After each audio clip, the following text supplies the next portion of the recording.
First Kings chapter 17, verse 13. Do not fear, go and do as you have said, but make me the first cake. For the jar of flour will not be used up, and the jug of oil will not run dry.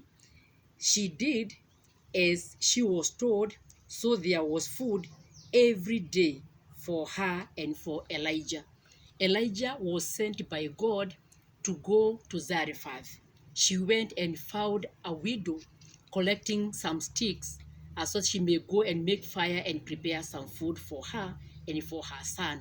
Elijah asked her for a glass of water.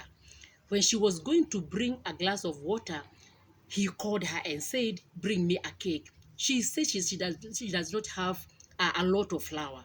She was going to make some few cakes they eat with the sun, then they die. He said, as we have read, just go and do what I have told you.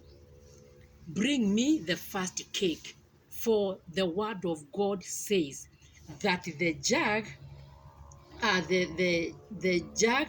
of oil will not go dry, and the jar of flour will not be used up.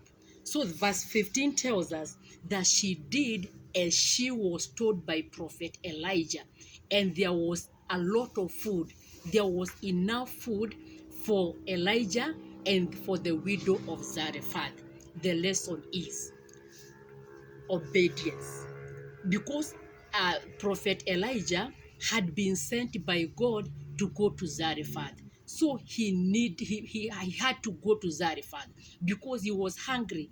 The ravens that were feeding him had stopped to bring him cakes, and the brook where he was living had dried. So he was hungry. He had to go somewhere. He had to obey the word of God so that he may be fed. At the same time, the woman or the widow of Zarephath was hungry together with her son, and she needed to obey so that they may feed or they may not die of hunger. So we see the prophet obeying God to go to the land of Zarephath, and we see the widow of Zarephath obeying the word that Elijah was carrying. Elijah was carrying food in his spirit, but he could not transfer that food from his spirit to his stomach. So if he had disobeyed God, he could have died of hunger. So he had to go to Zarephath so that he may speak that word to the widow of Zarephath.